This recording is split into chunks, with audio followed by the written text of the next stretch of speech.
So we've got this carpet. I want to find out if it's wool or synthetic.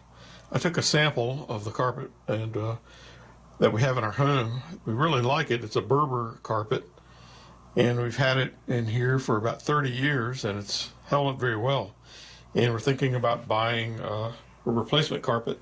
I've got some samples of carpet here. I'm going to be testing this original piece here. I've got a sample that I'm going to burn, and I'm going to try to determine if it's wool or synthetic. So here I have a sample of carpet, and I want to find out if it's actual wool or synthetic. And so I'm holding it over the sink, and I'm going to light it with this big lighter here, and I'm going to see if it melts like plastic or burns like hair. So here we go. Here's the first test. You can see how it just melts away. It has a smell like plastic, and I'm believing this to be a synthetic by the way it smells. And it melts away. So this next one here, here's a sample here. This supposedly is actual wool. We'll see how it compares.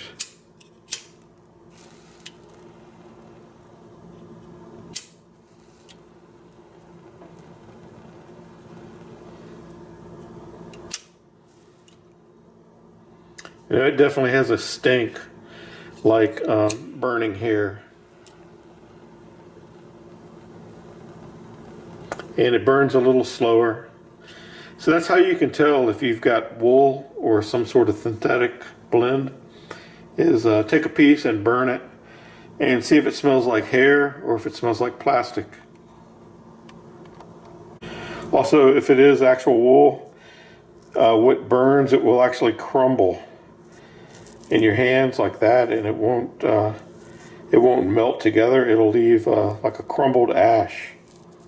So that's how you can tell if you actually have wool or some sort of synthetic.